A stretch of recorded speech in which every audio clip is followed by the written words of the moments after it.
Nakatanggap ng libreng serbisyong medikal mula sa Ako Bicol Party List sa mga pamilya na apektuhan ng bagyo sa Masbate, kung saan ilang residente rin ang nakatanggap ng libreng wheelchair mula sa Bicol. Nagbabalik si Nomer Corporal. Hindi alintana ng Ako Bicol Party List ang distansya, makapaghatid lang ng serbisyong may puso para sa mga residente na labis na naapektuhan ng bagyong Opong sa probinsya ng Masbate. Lula ng barko ng Philippine Navy mula sa Albay ay maagang binaybay ng partido ang karagatan papuntang Masbate City, kung saan nakatakdang isagawa ang isang araw na medical and optical mission. Sa nasabing aktibidad, maraming benepisyaryo ang nakatanggap ng tulong medikal, kabilang na ang libreng check-up, libreng gamot at vitamins, at libreng reading eyeglasses.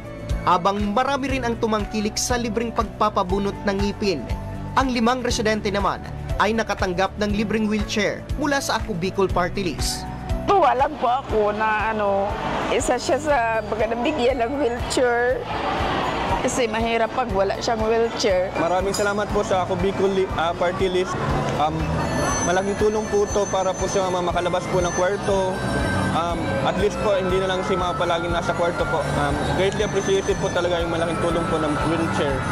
Siniguro naman ng NAVFORSOL na suportado ng kanilang ahensya ang mga proyekto at adikain ng Ako Bicol Party List na tumutulong sa mga Bicolano.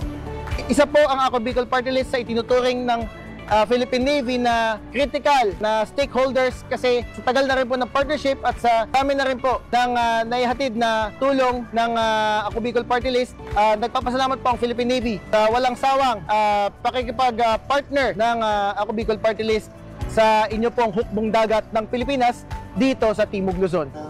Kaugnay nito, siniguro naman ng Ako Bicol Party List na laging nandyan sila, handang umagapay sa mga Bicolano, lalo na sa oras ng sakuna, dahil hindi lang anya ito basta tulong na kanilang ibinibigay, kung hindi tinuturing din na bagong pag-asa.